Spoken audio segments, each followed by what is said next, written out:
U.S. business group worries Trump unprepared for commercial talks with China. Beijing, Reuters, a top U.S. business lobby in China said on Tuesday it was concerned U.S. President Donald Trump's administration was not making sufficient preparation for talks on imbalances in the bilateral economic relationship ahead of his November visit. Little advance work has been done for the visit, said William Zarit, chairman of the American Chamber of Commerce in China. He was referring to meetings by working-level officials to negotiate outcomes on commercial issues for Trump's meeting with his Chinese counterpart Xi Jinping. From what I understand, there really hasn't been much of that for this visit, which makes us a bit concerned that there may not be much discussion on the structural issues, Zarit told reporters in Beijing. U.S. Commerce Secretary Wilbur Ross will bring a business delegation to Beijing during Trump's visit. Some in the U.S. business community are worried that deals announced on the trip could distract from solutions to long-standing complaints over discriminatory Chinese policies and market access restrictions.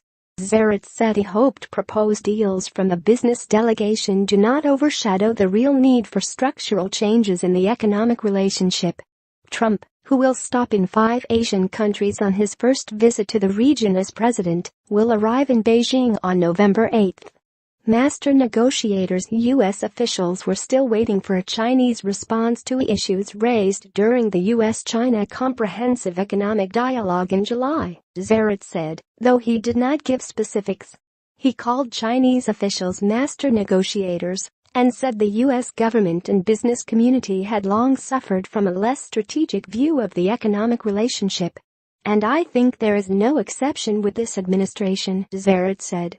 He added that it was not unreasonable to expect more progress 10 months into Trump's presidency. Ross has said the United States will be looking for immediate results and tangible agreements during Trump's visit, but has acknowledged that market access, intellectual property rights, and tariffs are more complex and will take a longer time to negotiate. Washington and Beijing launched a 100-day economic plan during Trump's first meeting with Xi in April, including some industry-specific announcements, such as the resumption of American beef sales in China. But U.S. business groups have expressed disappointment over the extent of the outcomes. Xi vowed on Monday that China would take more measures to open up the economy. He made the remarks at a meeting with members of an advisory board to Tsinghua University's School of Economics and Management, including Apple Incorporated Chief Executive Tim Cook and Facebook Incorporated's Mark Zuckerberg.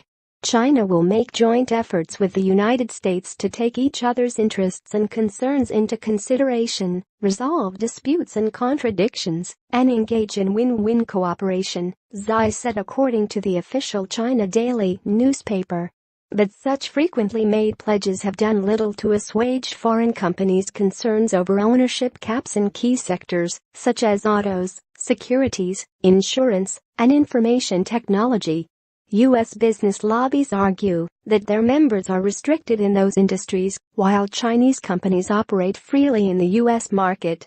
They have also criticized Beijing's Made in China 2025 plan, which offers government backing for sectors the Chinese government deems strategic.